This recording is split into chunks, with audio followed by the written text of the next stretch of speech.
o princípio do fim, o dia em que a maternidade virou sentença. O que acontece quando o momento mais puro na vida de uma mulher se torna o catalisador de sua completa destruição?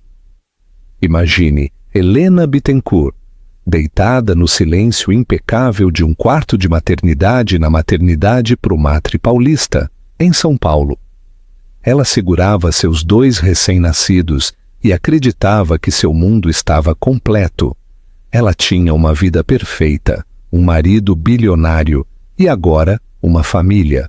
Mas o homem que cruzou a porta não era o pai amoroso que ela esperava. Era um presságio de ruína, suas palavras mais frias do que a chuva de outono que caía lá fora. Ele não trazia presentes. Ele vinha com um ultimato, um pedido de divórcio e o nome de outra mulher em seus lábios. Esta é a história de como uma mãe de primeira viagem foi expulsa de sua casa apenas com seus bebês, e como a amante que ocupou seu lugar descobriu a devastadora verdade por trás da assinatura de um bilionário. O aroma antisséptico e de talco de bebê pairava no ar da suíte particular da Prumatre. Era um cheiro que Helena decidiu ser o perfume da pura alegria. Em seus braços, envoltos em mantas combinando azul e rosa, jaziam Léo e Luísa, seus filhos gêmeos, com não mais do que 10 horas de nascidos.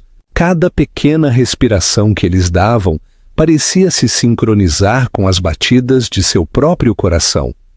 Depois de anos de tentativas, de tristezas silenciosas e decepções clínicas, eles finalmente estavam ali. Seu mundo, antes uma tela extensa de ansiedades, havia se reduzido a este momento perfeito e tranquilo. Ela ajeitou o minúsculo gorro de Luísa, seus dedos traçando a delicada curva da orelha do bebê. Júlio chegaria a qualquer momento. Seu marido, Júlio Andrade, da Andrade Holdings, um homem cuja ambição havia esculpido um novo horizonte para o skyline da Avenida Paulista. Ele estava prestes a conhecer seu filho e sua filha.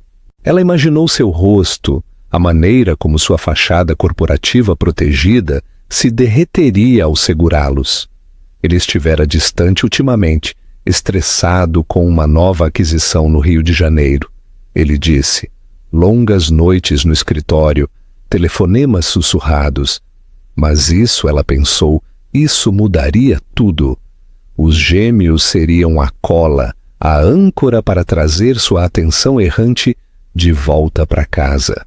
A porta se abriu com um som suave, e lá estava ele, impecável como sempre, em um terno Tom Ford sob medida que provavelmente custava mais do que a cama de hospital em que ela estava sentada. Mas seu rosto era uma máscara de granito frio. Não havia flores, nem balões, nem vestígio do pai extasiado que ela havia imaginado. Júlio! Ela disse, um sorriso florescendo em seu rosto cansado. Eles estão aqui. São perfeitos. Ele não se moveu em direção a ela. Permaneceu junto à porta com as mãos nos bolsos. Seu olhar passeava dos bebês para ela com um desinteresse inquietante. Precisamos conversar, Helena. A alegria no quarto azedou. Seu tom não era o de um novo pai. Era o tom que ele usava nas salas de reunião antes de uma aquisição hostil. O que houve? Algo deu errado com a aquisição? Ela perguntou em voz pequena. A aquisição foi concluída, ele disse com a voz plana. Ele deu um passo à frente, seus caros sapatos de couro silenciosos no chão de linóleo. Estou te deixando. As palavras ficaram suspensas no ar, tão estranhas e afiadas que pareceram golpes físicos. Helena piscou, certa de ter ouvido errado, de que o esgotamento e os analgésicos a estavam fazendo alucinar. O quê? Do que você está falando, Júlio? Olhe para eles. Este é o Léo e esta é a Luísa, nossa família. Ela tentou levantar um dos bebês para que ele os visse. Uma oferta desesperada. Ele mal olhou para eles. Eu entrei com o pedido de divórcio. Meu advogado, o Dr. Siqueira do Pinheiro Neto, entrará em contato com o seu. Eu estou vendo alguém, o nome dela é Isabela Paes Leme. Estou apaixonado por ela. Cada palavra era uma facada calculada e precisa. Isabela Paes Leme. O nome soava como perfume caro e segredos sussurrados. Helena sentiu o sangue sumir de seu rosto. O calor das mantas em seus braços era a única coisa que a impedia de desmoronar. Não, você não pode estar falando sério. Ela sussurrou, sua garganta se fechando. Júlio, eu acabei de dar à luz seus filhos. Nossos filhos. Um fato que complica as coisas, mas não as muda, ele disse, a voz desprovida de emoção. Fiz arranjos. O acordo será adequado, suficiente para você viver confortavelmente, contanto que não cause problemas. Lágrimas rolavam por seu rosto, quentes e silenciosas. Adequado? Eu sou sua esposa. Por 8 anos estive ao seu lado. Eu desisti da minha carreira de arquiteta para te apoiar quando a Andrade Holdings era apenas um esboço em nossa mesa de cozinha. Um sacrifício pelo qual você foi bem compensada, ele retrucou com a mandíbula tensa. Você vivia em uma cobertura nos jardins. Nunca te faltou nada. Eu queria você, ela gritou, sua voz quebrada, acordando Luísa, que começou a choramingar. Eu queria um marido, um parceiro, não um benfeitor. Ele pareceu irritado com o choro do bebê. Este não é o momento nem o lugar para histerias, Helena. Seja sensata. Meu relacionamento com Isabela é sério. Estamos avançando. A cobertura está sendo preparada para ela. Preciso que você tire suas coisas antes do fim de semana. A crueldade a deixou sem ar. Expulsa. Ela estava sendo expulsa de sua casa, a casa que ela tinha projetado e decorado meticulosamente enquanto ainda estava na cama do hospital, com seus filhos recém-nascidos. Para onde eu devo ir? Ela perguntou, a voz trêmula enquanto acalmava Luísa. Isso é algo que você terá que descobrir. Você é uma mulher engenhosa, ele disse, virando-se para sair. Ele parou na porta, de costas para ela. Um carro irá te levar do hospital amanhã. Não para a cobertura. Irá te levar para um hotel que reservei por 2 semanas. Depois disso, você se vira. As contas conjuntas foram congeladas. Uma nova conta será aberta com uma soma preliminar em seu nome. Não tente lutar contra isso, Helena. Minha equipe jurídica é a melhor do país. Você perderá e receberá muito menos. Ele não olhou para trás. Não perguntou por seus filhos. Simplesmente se foi, deixando um silêncio mais profundo e aterrorizante do que qualquer som que Helena já tinha ouvido. O aroma antisséptico não parecia mais alegre. Era estéril, frio e vazio. Ela olhou para os 2 rostos inocentes dormindo em seus braços, suas lágrimas caindo sobre suas pequenas mantas. Seu mundo perfeito não apenas havia rachado, havia sido dinamitado, e ela estava sozinha entre os escombros. A saída do hospital no dia seguinte foi um borrão surreal e humilhante. As enfermeiras que haviam ninaram os gêmeos agora a olhavam com uma mistura de pena e desconforto. O carro prometido estava lá, um discreto sedã preto, não o Bentley habitual de Júlio com motorista. O motorista era educado, mas distante, seus olhos se recusando a encontrar os dela no espelho retrovisor. Enquanto o carro se afastava da grande entrada do hospital, Helena olhou para os 2 assentos de carro ao seu lado. Léo e Luísa dormiam alheios ao fato de que, para todos os efeitos, estavam desabrigados. Ela não tinha para onde ir. O motorista tinha suas instruções. O Hotel Unique, um lugar para turistas e viajantes de negócios, não para uma nova mãe com 2 bebês e uma vida empacotada em 2 malas. O hotel era bastante agradável, mas parecia uma jaula dourada, A equipe era profissional, mas cada sorriso educado parecia um julgamento.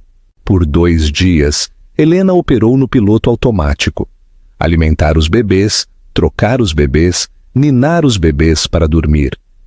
Nos momentos de folga, um pânico sufocante a invadia.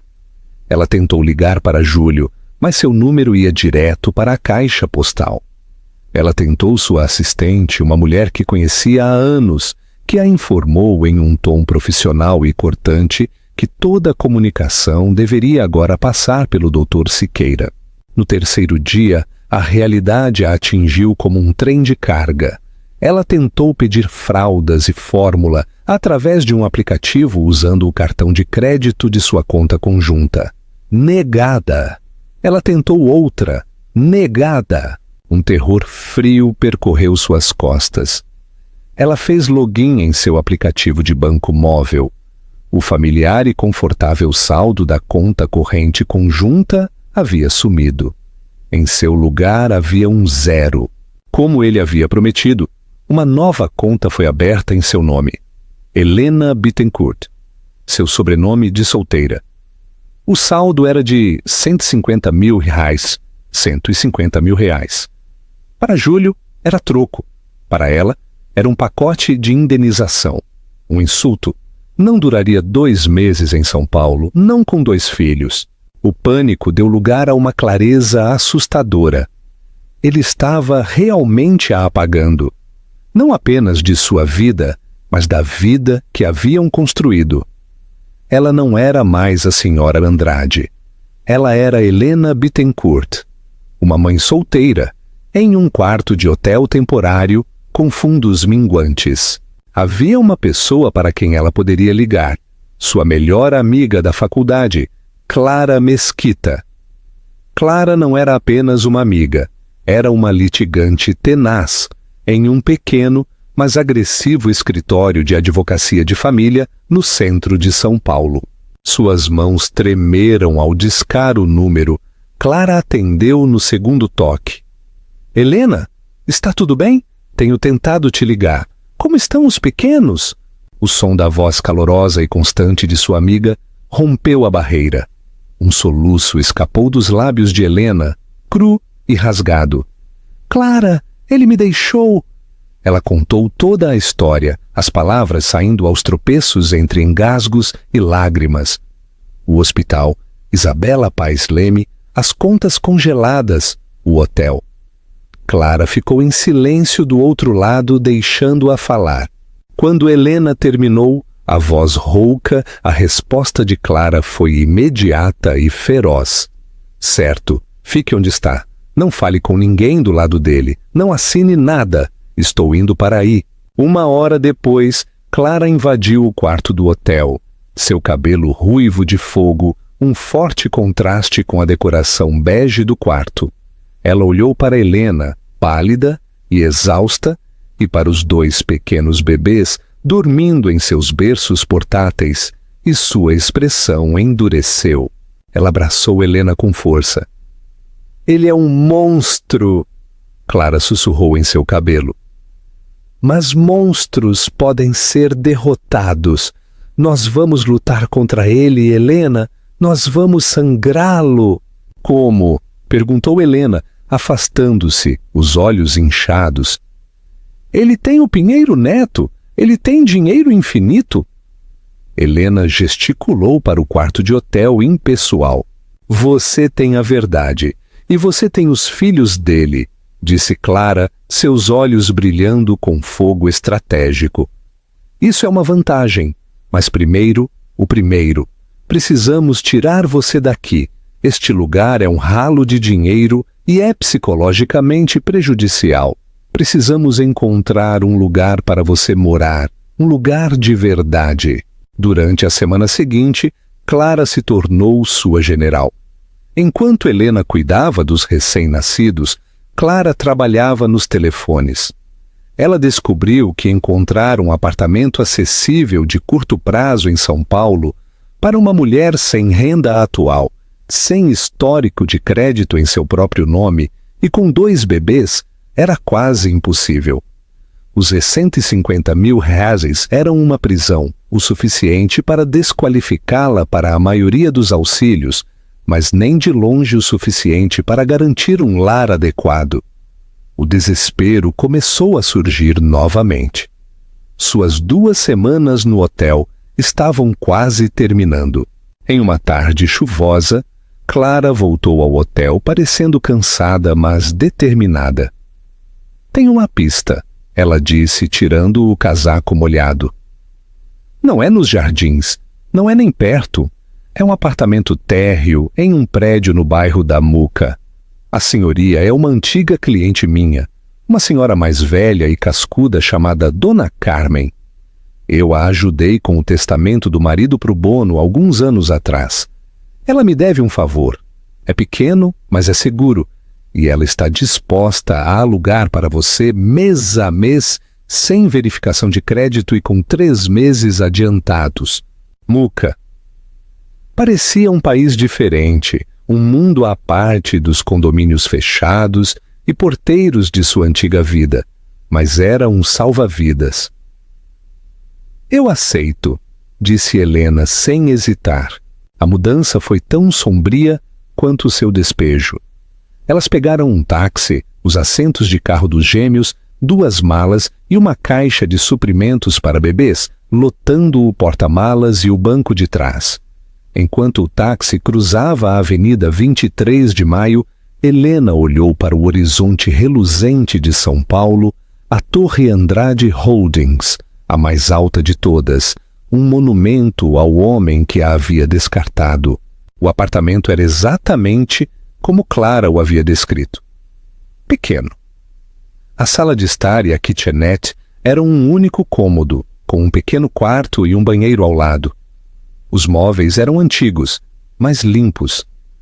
As janelas davam para um pequeno jardim, ligeiramente descuidado. Estava a um mundo de distância dos janelões do chão ao teto, com vista para o Parque Ibirapuera. Mas quando Dona Carmen, uma mulher de rosto gentil, sulcado pelas linhas de uma longa vida, entregou-lhe as chaves, Helena sentiu algo que não sentia há semanas.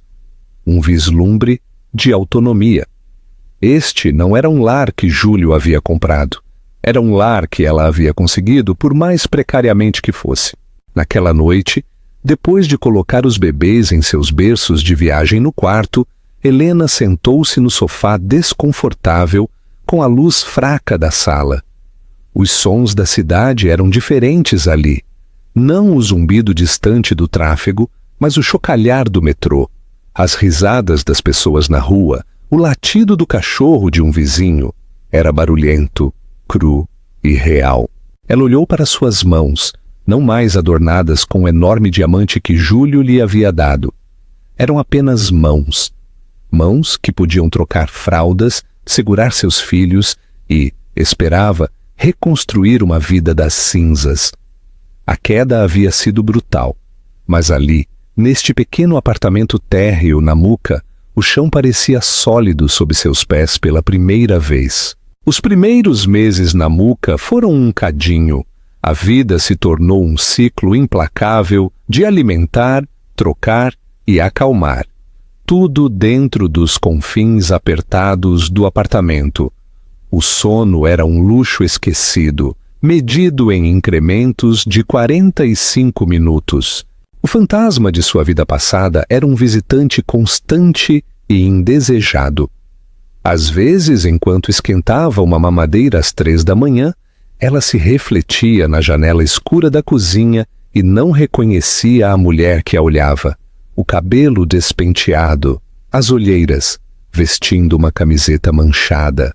Estava muito longe da serena senhora Andrade, que organizava galas beneficentes. No entanto, em meio à exaustão, algo estava se enraizando. Era um senso de propósito feroz e primário, centrado inteiramente em Léo e Luísa. Sua dependência indefesa lhe deu uma vontade de ferro. Cada balbucio, cada minúscula mão que se enrolava em seu dedo, era uma razão para seguir em frente. Dona Carmen se revelou uma bênção. A senhoria rude, frequentemente aparecia em sua porta com uma travessa de sopa caseira ou uma oferta para cuidar dos gêmeos por 1 hora, para que Helena pudesse tomar um banho em paz. Ela nunca perguntou sobre o passado de Helena, mas seus olhos sábios e compassivos diziam que ela entendia o suficiente. Enquanto isso, a batalha legal com Júlio era uma tortura lenta e exaustiva. Clara era implacável, apresentando moções e exigindo divulgações financeiras. Os advogados de Júlio do Pinheiro Neto eram mestres da tática de protelação. Eles enviavam milhares de páginas de documentos censurados, afogando-as em papelada. Sua oferta de acordo inicial era um insulto, um pagamento único de R$5 milhões mais pensão alimentícia, que, embora aparentemente generoso, era uma miséria comparada ao patrimônio líquido estimado de Júlio de mais de R$18 bilhões. A oferta vinha com um acordo de confidencialidade tão restritivo que essencialmente a silenciaria para a vida. Nem pense nisso, Clara havia dito jogando os papéis sobre a pequena mesa da cozinha de Helena. Isso não é um acordo, é uma ameaça. Ele está tentando comprar seu silêncio e apagar sua responsabilidade parental o mais barato possível. Mas R$5 milhões? Helena olhou para a soma, que parecia impossivelmente grande de sua perspectiva atual. É o que ele gasta em relógios em 1 ano. Clara a interrompeu. Não, nós lutamos, mas para lutar precisamos de munição. E o mais importante, você precisa construir uma vida para si mesma fora dele. Os tribunais veem com bons olhos um pai que trabalha ativamente para se sustentar. As palavras de Clara acenderam algo em Helena. Por 8 anos, sua identidade havia sido a esposa de Júlio Andrade. Antes disso, ela havia sido Helena Bittencourt, uma graduada de destaque da Faculdade de Arquitetura e Urbanismo da USP, FAU-USP. Uma associada em uma prestigiada empresa, com um futuro brilhante. Ela havia deixado tudo quando a startup de Júlio começou a consumir todo o seu tempo, convencendo-a de que seu apoio em casa e em seus eventos corporativos era mais valioso. Uma noite depois que os gêmeos finalmente dormiram, ela tirou seu antigo portfólio de uma caixa empoeirada debaixo da cama. As páginas estavam cheias de designs elegantes, plantas inovadoras e projetos ambiciosos. Um fogo que ela pensara estar extinto há muito tempo piscou e ganhou vida. Ela não podia conseguir um emprego em tempo integral, não com os gêmeos, mas ela podia trabalhar dali. Usou parte de seus fundos minguantes para comprar um laptop de alto desempenho usado. Reativou suas licenças profissionais. Ela começou devagar, visitando websites de freelancers, licitando projetos menores, projetando uma reforma de cozinha para uma família em Salvador, elaborando planos de deck para um empreiteiro no Paraná. Ela estava tentando provar a si mesma que ainda podia criar, ainda podia construir. Seu primeiro cheque, um depósito direto de R$3.000, a fez chorar. Era o primeiro dinheiro que ela ganhava por si mesma em quase uma década. Ela abraçou seus bebês adormecidos naquela noite, sussurrando-lhes: "Mamãe vai construir uma casa para nós um dia, um lar de verdade." Lentamente, ela começou a encontrar um ritmo. O trabalho se concentrava nas preciosas horas em que os bebês dormiam. Seu pequeno apartamento se tornou seu escritório. Plantas de arquitetura dividiam espaço com mamadeiras na mesa da cozinha. O zumbido de seu laptop se tornou um som familiar ao lado da máquina de ruído branco no quarto. Ela construiu uma pequena, mas constante, lista de clientes remotos. Sua confiança, há tanto tempo adormecida, começou a retornar. Ela não era mais apenas uma vítima. Era uma arquiteta, uma mãe, uma sobrevivente. Ela até começou a encontrar beleza em sua nova vida. Os passeios de fim de semana no Parque Vila Lobos, empurrando o carrinho duplo sob a sombra das árvores. O bom dia amável do dono da padaria portuguesa local. A simples e profunda alegria de ver o primeiro sorriso real de Léo ou ouvir a primeira risada de Luísa. Estes eram momentos de felicidade inteiramente seus, sem a mancha do sobrenome Andrade ou do dinheiro. Em uma tarde, enquanto checava as notícias durante um raro momento de tranquilidade, uma foto a paralisou. Era de uma gala social no Teatro Municipal de São Paulo.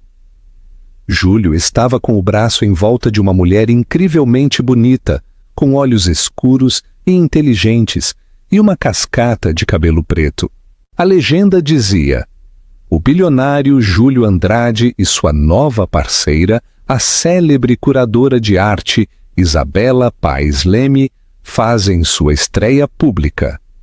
Isabela estava radiante em um vestido valentino, vestindo perfeitamente o papel de consorte de um bilionário. Uma pontada de dor antiga a atravessou. Era aguda e familiar. Mas então algo mais surgiu. Ela olhou para a foto, o sorriso forçado no rosto de Júlio e o olhar quase contemplativo nos olhos de Isabela, e sentiu uma estranha sensação de desapego. Aquele era outro mundo, um mundo de performances e pretensões. Seu mundo estava aqui, neste pequeno apartamento, com o cheiro de seus bebês e a silenciosa satisfação de seu próprio trabalho duro.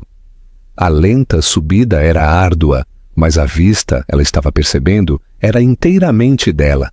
O mundo de Júlio Andrade era uma sinfonia de sucesso. A aquisição no Rio havia sido um triunfo, adicionando outra joia à sua coroa corporativa.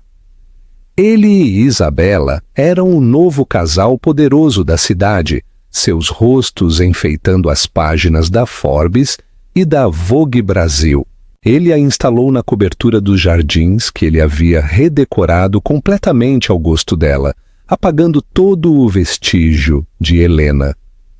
Ele comprou arte para ela, financiou uma nova ala no MAM, Museu de Arte Moderna, em seu nome e a cobriu de presentes que fariam um sultão corar. Um raro relógio Patek Philippe, um Aston Martin clássico, uma apresentação privada da nova coleção de alta costura em Paris. Ele estava interpretando o papel do homem que tinha tudo. No entanto, nos momentos de tranquilidade, uma estranha dissonância zumbia sob a superfície. Ele esperava que esta nova vida fosse um paraíso estimulante e sem problemas, mas não era. Isabela não era como Helena. Onde Helena havia sido calorosa, complacente e feliz em viver em sua sombra, Isabela era um desafio. Ela era brilhante, ferozmente independente, com uma paixão por seu trabalho que rivalizava com a dele. Ela o envolveria em debates intelectuais perspicazes sobre tudo, desde tendências geopolíticas até as nuances da arte pós-moderna. Ele achava isso inebriante, mas também inquietante. Ela não parecia precisar dele da maneira que Helena precisava.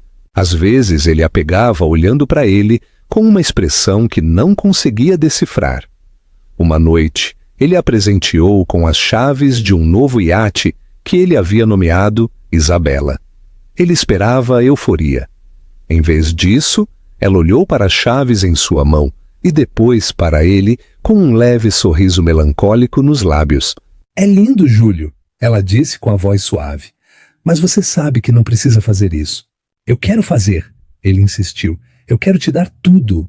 Você já o fez, ela respondeu, virando-se para olhar pela vasta janela as luzes da cidade. Você me tem, não é esse o prêmio? Suas palavras o deixaram se sentindo vazio. Ele estava usando dinheiro e poder, as únicas linguagens em que ele era verdadeiramente fluente, para expressar seu afeto. Mas ele tinha a crescente suspeita de que Isabela Era fluente em um idioma que ele não conseguia falar. Seu braço direito e a única pessoa que ele considerava um amigo, Marcos Vieira, o diretor de operações da Andrade Holdings, viu as rachaduras se formando. Marcos era um homem quieto e observador que estava com Júlio desde o início. O divórcio está se complicando, Júlio, Marcos disse em uma tarde no escritório austero e minimalista de Júlio. Sua advogada, essa Clara Mesquita, é um tubarão.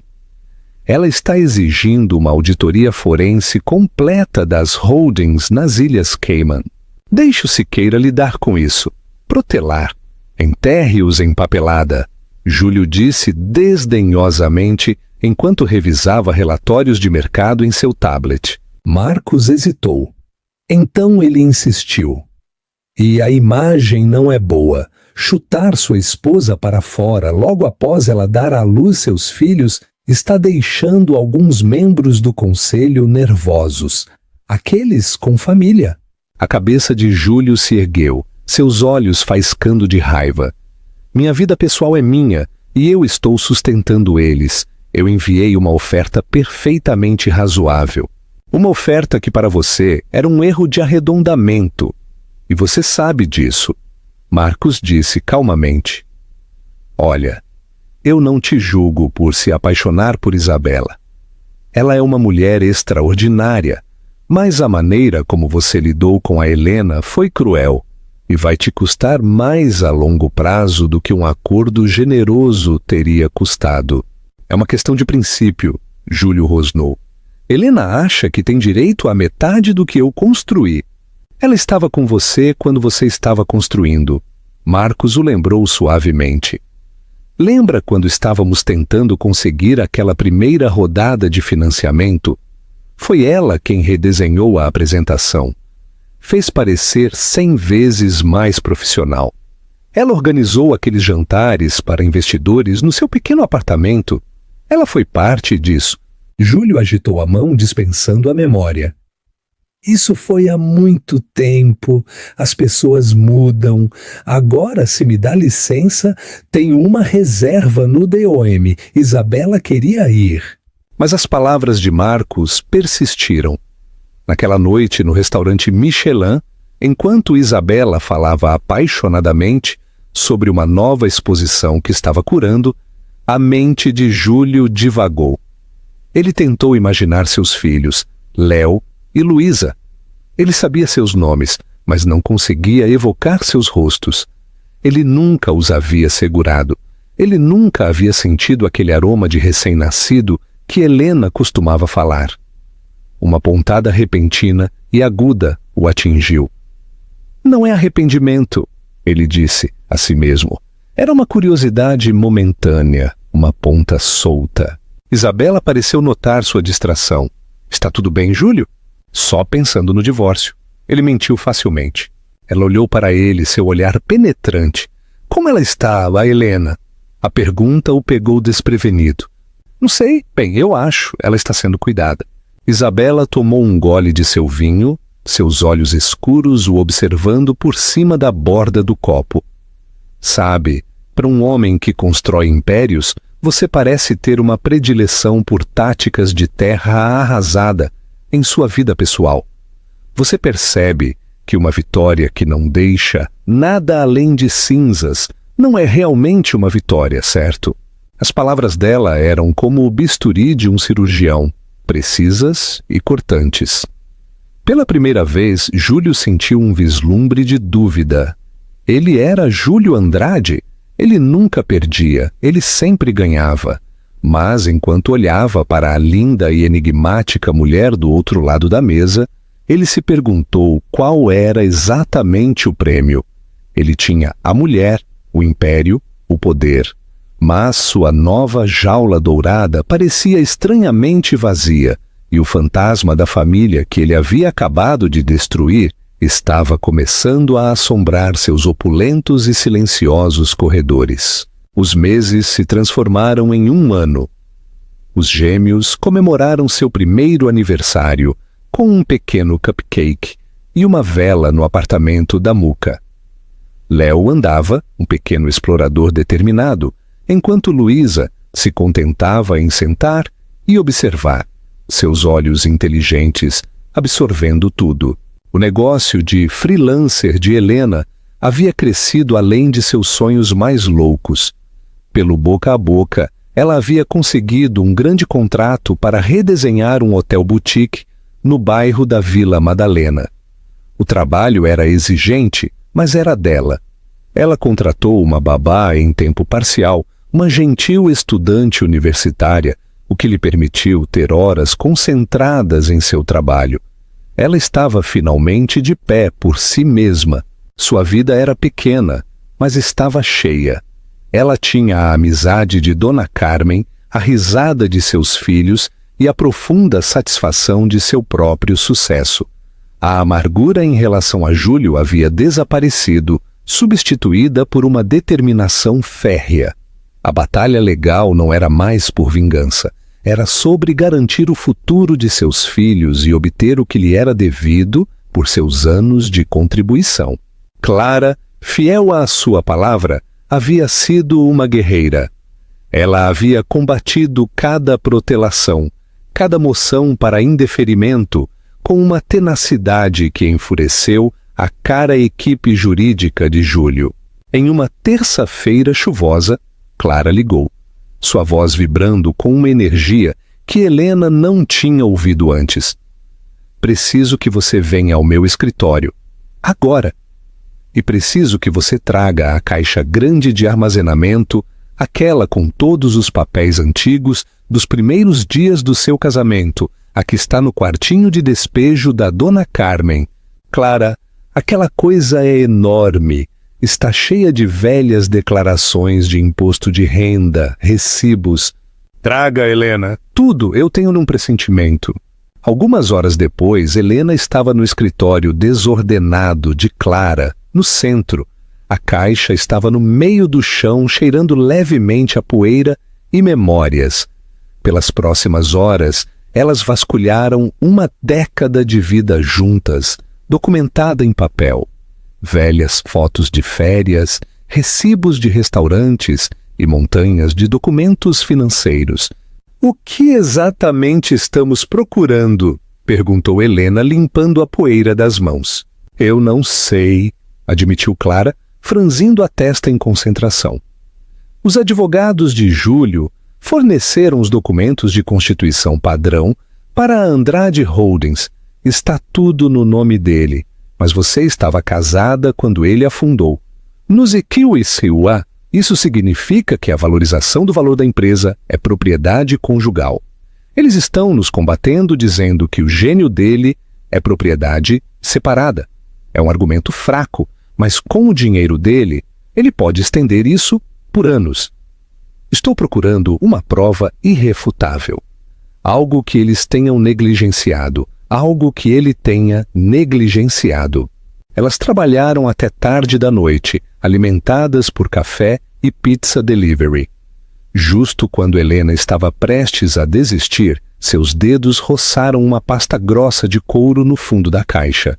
A etiqueta, escrita em sua própria caligrafia, dizia: Andrade Empreendimentos, Legal Constituição Inicial, 2015. Esta era a holding original. Helena murmurou mais para si mesma do que para Clara. Antes que ele reestruturasse tudo na Andrade Holdings, era apenas uma liteta, que ele fundou quando conseguiu seu primeiro investidor anjo. Os olhos de Clara se arregalaram. Deixe-me ver isso. Ela pegou a pasta e começou a folhear as páginas cuidadosamente. Era principalmente jargão legal padrão. Então ela parou. Ela leu uma página. Depois leu novamente. Seus olhos se arregalaram. Ah, não me diga, ela sussurrou, um sorriso lento se espalhando por seu rosto. Aquele filho da... tão arrogante. O que é? Helena se inclinou para a frente, o coração batendo forte. Clara virou a pasta e apontou para um parágrafo em uma página de assinaturas. Leia isso, é o artigo 4º, seção B. Helena leu o denso texto legal. Era uma cláusula que ela vagamente se lembrava de ter assinado. Na época, o primeiro grande investidor de Júlio, um sujeito cauteloso de dinheiro antigo, havia insistido em certas proteções. A cláusula estipulava que, para proteger a propriedade intelectual, os algoritmos de software proprietários que Júlio havia projetado, os ativos fundamentais, deveriam ser mantidos conjuntamente pelo principal e seu cônjuge para protegê-los de serem tratados como um ativo único em uma possível falência futura. Era uma cláusula padrão de proteção conjugal em acordos de startup daquela época. Ela, Helena Bittencourt Andrade, estava listada como sócia fundadora silenciosa e não operacional da Litétida original. Sua assinatura estava bem ao lado da de Júlio.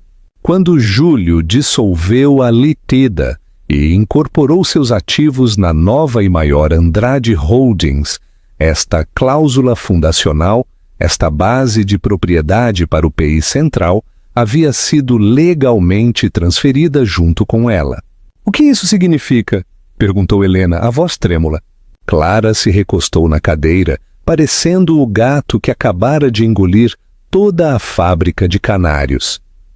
"Significa, minha querida amiga, que você não tem apenas um pedido sobre a valorização conjugal da empresa dele. Você tem um pedido sobre os alicerces da empresa dele. Você não é apenas a ex-esposa pedindo um pedaço do bolo. Você é uma sócia silenciosa que tem estado sentada no conselho de administração com o título de toda a padaria.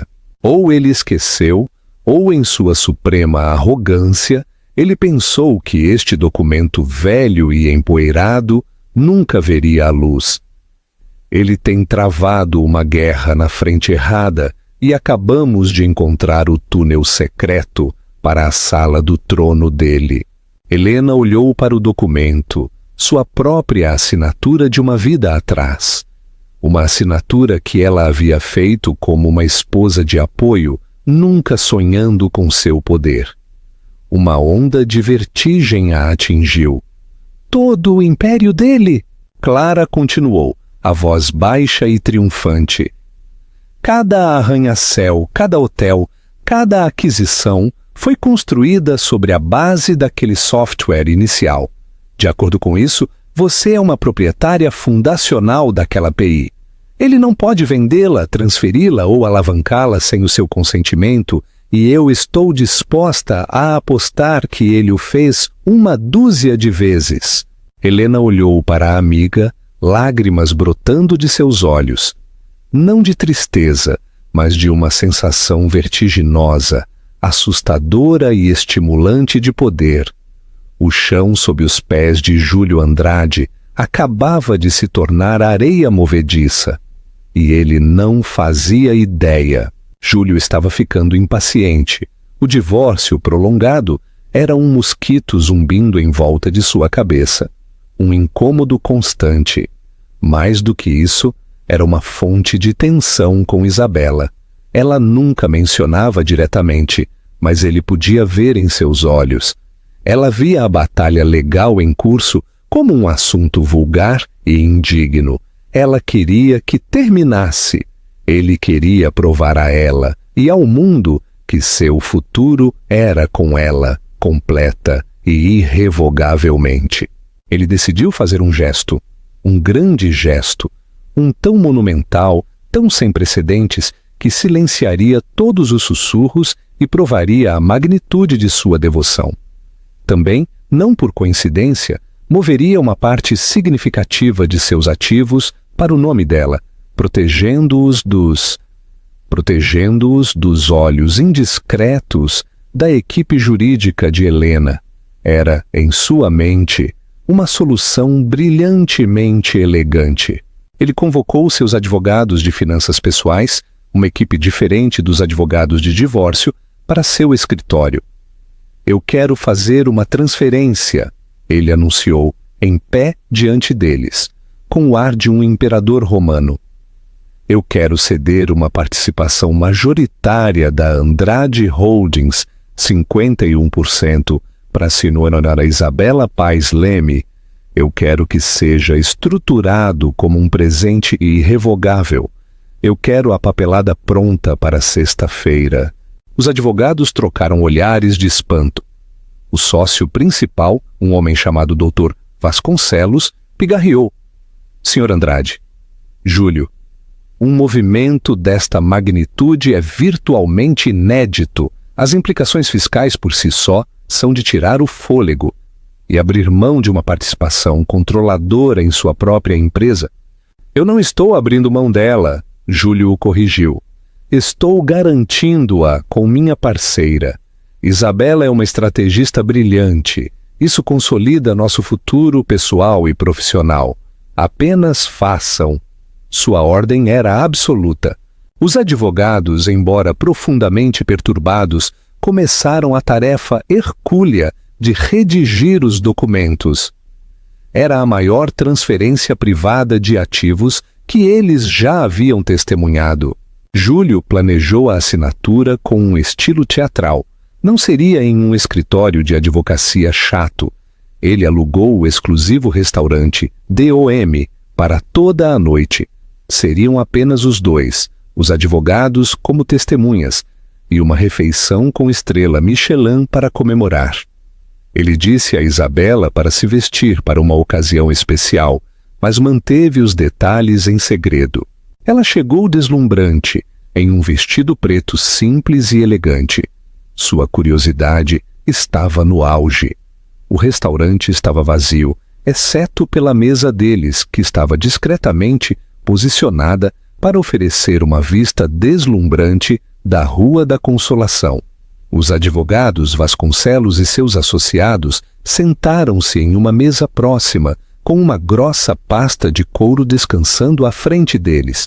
Júlio, o que é tudo isso? Perguntou Isabela com um sorriso nos lábios, embora seus olhos estivessem cautelosos. Este, ele disse pegando sua mão, é o nosso futuro. Após um jantar suntuoso, Júlio acenou para os advogados. Vasconcelos trouxe a pasta e a colocou sobre a mesa. Isabela, Júlio começou, a voz ressoando com sinceridade ensaiada. Eu te amei desde o momento em que te conheci. Você é minha igual, minha parceira, em todos os sentidos da palavra, e eu quero provar isso a você. Palavras são baratas, ações são o que definem um homem. Ele abriu a pasta. Dentro havia um único documento grosso de velino e uma pesada caneta tinteiro banhada a ouro. Este documento, ele disse, baixando a voz para um sussurro dramático, faz de você a acionista majoritária da Andrade Holdings. Estou presenteando você com 51% do trabalho da minha vida. Tudo o que eu construí, estou colocando em suas mãos, porque meu futuro não tem valor sem você nele. Ele deslizou o documento para ela junto com a caneta. Ele se recostou, um sorriso triunfante em seu rosto, pronto para receber suas lágrimas de alegria, suas declarações de amor eterno. Este era o cheque-mate final, um gesto de amor tão poderoso que se tornaria lenda em seu círculo social e uma manobra estratégica que neutralizaria as reivindicações legais de Helena. Isabela ficou olhando para o documento. Seu rosto empalideceu.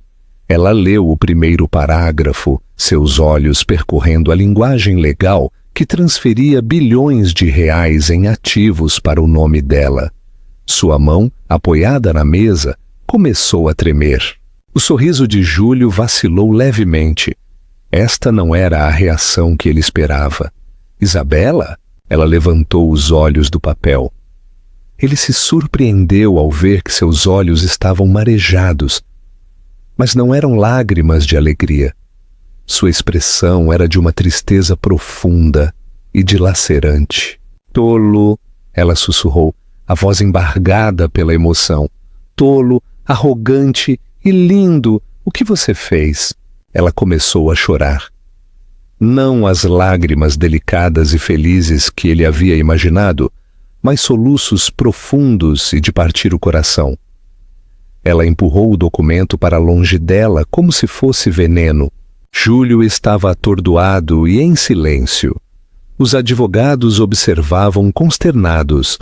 Este grande gesto, sua obra-prima, estava implodindo. Eu não entendo, ele gaguejou. Isso é para você, para nós. Não, ela choramingou balançando a cabeça. Isto não é para nós, isto é para você. Isto é outra aquisição, outra transação. Você acha que este pedaço de papel é amor? Você acha que pode comprar meu coração da mesma forma que compra um arranha-céu?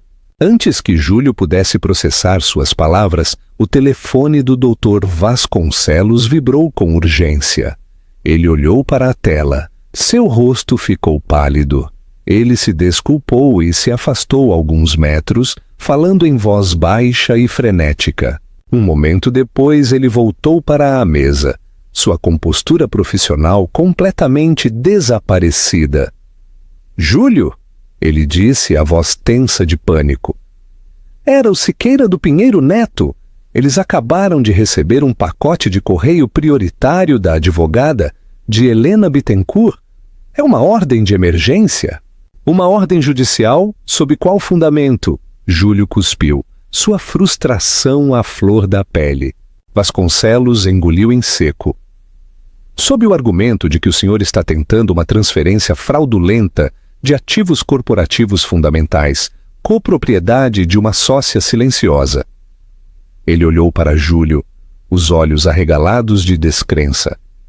Uma sócia silenciosa chamada Helena Bittencourt Andrade. O mundo pareceu se inclinar em seu eixo. Por um momento, Júlio não conseguiu processar as palavras. Sócia silenciosa? Helena? Era impossível. Uma alucinação. Isso é absurdo, ele zombou, tentando recuperar o controle. Ela não tem tal posição. Meus advogados examinaram tudo quando a empresa foi formada. Aparentemente, não os documentos da Litdabius original, retrucou Vasconcelos, a voz tingida de pânico e acusação. A que a corporação incorporou. Eles têm os artigos de constituição originais com a assinatura dela, nomeando-a sócia fundadora silenciosa com uma participação na propriedade intelectual central. A memória atingiu Júlio como um golpe físico, uma pasta empoeirada, um investidor cauteloso, uma assinatura que ele havia insistido que Helena fornecesse em uma terça-feira chuvosa, há uma década, chamando-a de formalidade sem importância. Uma formalidade que ele havia esquecido completa e absolutamente. Em sua pressa para construir seu império, para reestruturar e expandir, ele havia negligenciado a única pedra sobre a qual todo o edifício foi construído. Ele olhou para o documento na mesa, a transferência de 51% de sua empresa para Isabela. Um documento que agora não era apenas inútil, mas era evidência de uma tentativa ilegal, massiva, de fraudar uma sócia comercial, sua ex-esposa. Ele se virou para Isabela, um olhar desesperado e confuso em seu rosto. Seus soluços haviam cessado, transformando-se em uma raiva quieta e latente. — Por que você está chorando? Ele exigiu, a voz embargada. Se você odiava tanto este gesto, então isto é uma boa notícia para você, não é? O acordo está cancelado. Ela olhou para ele e pela primeira vez ele não viu a curadora de arte sofisticada, nem a mulher encantadora que amava. Ele viu uma estranha, com os olhos cheios de uma pena que era mais dolorosa do que qualquer raiva. Você ainda não entende, não é? Ela disse, a voz carregada de decepção. Eu chorei, Júlio, porque neste único e grandioso ato você provou que não aprendeu nada. Você provou que vê tudo, esta empresa, eu, o próprio amor, como algo a ser possuído, controlado e negociado. Você não me ofereceu uma parceria. Você tentou comprar uma rainha para o seu reino. Ela se levantou, seus movimentos cheios de uma graça repentina e nítida. Eu chorei porque me apaixonei por você de verdade, profundamente. E eu esperava, contra todas as evidências, que o homem por quem me apaixonei estivesse enterrado em algum lugar sob o bilionário. Eu estava errada. O bilionário é tudo o que resta. Júlio ficou sem palavras. As duplas revelações, a bomba legal de Helena e a evisceração emocional de Isabela o haviam deixado cambaleando. O mundo perfeitamente construído que ele havia levantado para si mesmo estava se fraturando ao seu redor. "Para onde você está indo?" ele perguntou. Sua voz era um sussurro rouco. "Vou chamar um táxi", ela disse, pegando sua bolsa de mão. Ela fez uma pausa e olhou para ele uma última vez. "Sabe, eu conheci Helena uma vez, em um evento beneficente anos atrás, antes de conhecer você. Ela era inteligente, vibrante.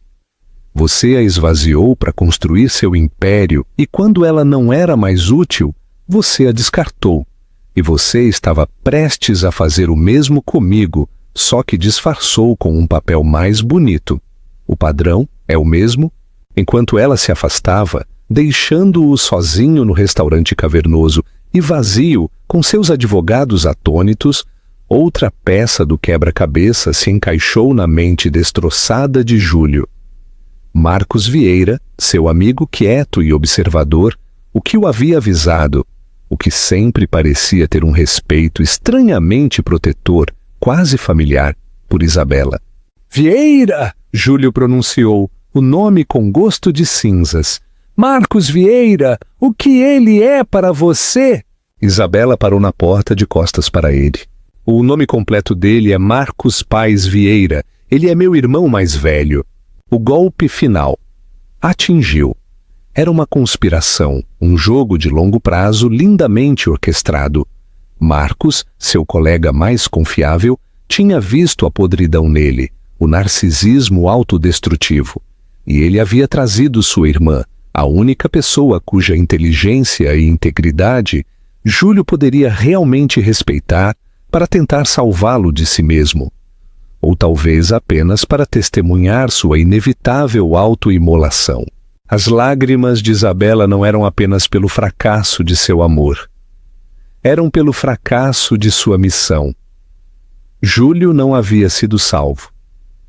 Ele havia, com sua própria caneta de ouro, assinado sua própria sentença de morte. Ele afundou em sua cadeira, o peso de sua ruína pressionando-o.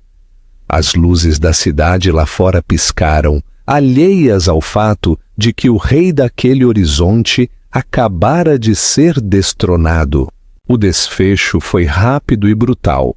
A ordem judicial de emergência congelou todos os ativos importantes de Júlio. A revelação da cláusula fundacional enviou ondas de choque através do mundo financeiro. As ações da Andrade Holdings despencaram. O conselho de administração, já nervoso com o comportamento errático de Júlio, convocou uma reunião de emergência. A negociação, quando finalmente ocorreu, não foi em uma sala de reuniões do Pinheiro Neto, mas no modesto escritório de Clara Mesquita, no centro. Era um testemunho da mudança sísmica no poder. Júlio chegou com uma aparência diminuída. Sua arrogância habitual havia sumido, substituída por um olhar cansado e atormentado. Ele estava ladeado por seus advogados, que agora olhavam para Clara não com condescendência, mas com um respeito relutante. Do outro lado da mesa sentou-se Helena. Ela estava serena, calma e impecavelmente vestida, em um terno profissional e elegante. Ao lado dela, Clara observava tudo com o olhar aguçado de um falcão. Não havia Isabela, não havia Marcos. Eles haviam feito sua jogada e agora se desvaneceram no fundo, deixando as partes originais acertarem as contas. O advogado principal de Júlio começou com uma tentativa de contestar a validade da cláusula. Clara o interrompeu instantaneamente. "Não perca nosso tempo, Dr. Siqueira.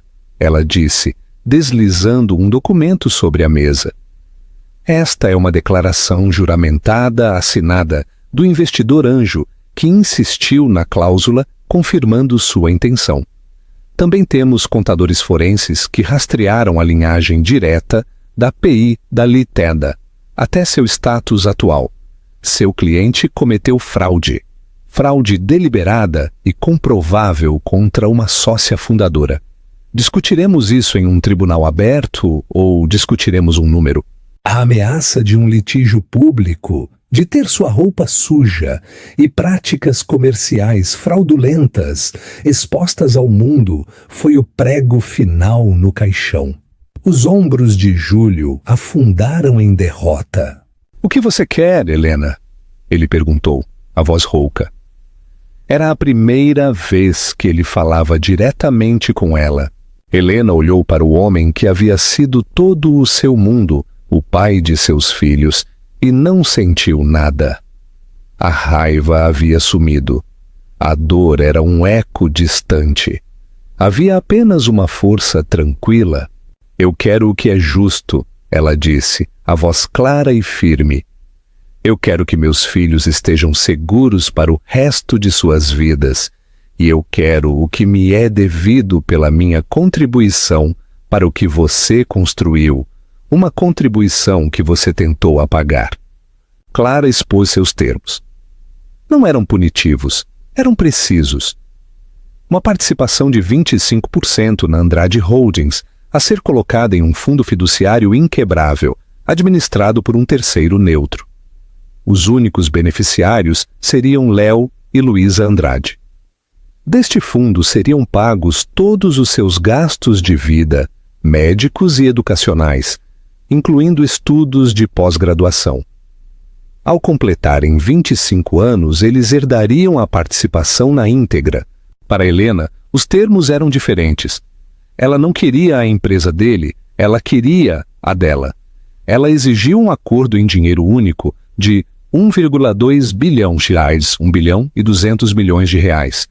Não como pensão alimentícia, mas como uma compra de sua participação fundacional na PI. Ela também queria a cobertura dos jardins, não para morar, mas para vender, e a escritura de um terreno não urbanizado que ele possuía no interior, uma bela parcela com vista para a Serra da Mantiqueira, que ela sempre amou. Os advogados de Júlio engasgaram com o número. Júlio simplesmente assentiu. Um homem vazio. Ele sabia que não tinha escolha. Ele estava com tanto medo de dar a Helena um pedaço do bolo que acabou entregando a ela toda a padaria. E agora ela estava vendendo-a de volta para ele, com um prêmio. Ele assinou os papéis.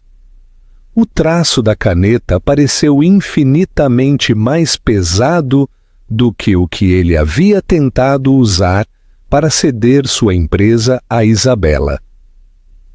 Um foi um ato de ego. Este foi um ato de rendição. Enquanto saía, ele parou na porta e olhou para Helena. Os meninos estão bem? Eles estão maravilhosos. Helena respondeu, sua expressão indecifrável. Eles estão felizes e saudáveis. Ele assentiu. Um vislumbre de algo. Arrependimento. Perda. Um fantasma do homem que ele poderia ter sido cruzou seus olhos. E então ele se foi. 6 meses depois, o horizonte do interior paulista estava banhado pelo brilho quente de um pôr-do-sol de outono. Em uma extensa parcela de terra com vista para a serra, uma nova casa estava sendo construída. Era uma peça impressionante de arquitetura moderna. Toda linhas limpas, vidro e madeira natural. Projetada para se integrar perfeitamente à paisagem. Helena Bittencourt, o cabelo preso, uma mancha de terra na bochecha, estava sobre um conjunto de plantas, discutindo uma mudança com seu mestre de obras. Este foi o primeiro projeto de sua nova empresa, Bittencourt Arquitetura e Design, uma empresa que ela fundou com o capital de seu acordo. A uma curta distância, Uma babá observava dois pequenos, um menino e uma menina, se perseguindo pelo gramado, suas risadas ecoando no ar fresco. Léo e Luísa. Helena levantou os olhos das plantas, um sorriso genuíno e tranquilo em seu rosto. Ela havia construído isto. Não apenas a casa, mas a vida, a liberdade, a paz. Ela não era mais a esposa descartada de Júlio Andrade, nem uma mãe solteira lutando. Ela era Helena Bittencourt, uma mãe, uma arquiteta, a dona de seu próprio destino. Ela havia sido expulsa sem nada, mas ao perder uma jaula dourada, ela havia ganhado o mundo inteiro. Seu trono não era de dinheiro, nem de poder, mas um que ela havia construído sozinha com suas próprias mãos, sobre uma base de resiliência, amor e força inabalável. A história de Helena Bittencourt é um lembrete poderoso de que nossos momentos mais baixos não precisam nos definir. É um testemunho da incrível força que pode ser encontrada diante da traição e da resiliência silenciosa do amor de uma mãe. Ela foi despojada de seu sobrenome, sua casa e sua segurança, mas nunca perdeu sua integridade ou seu espírito. No final, não foi um homem ou o dinheiro dele que a salvou. Foi seu próprio talento, sua própria força esquecida e a amizade que a apoiou quando o mundo lhe deu as costas. Sua jornada, de uma cobertura de luxo nos jardins, para um humilde térreo na Muca e, finalmente, para um lar de seu próprio projeto, nos ensina que a verdadeira riqueza não se mede em bilhões, mas em autoestima e independência.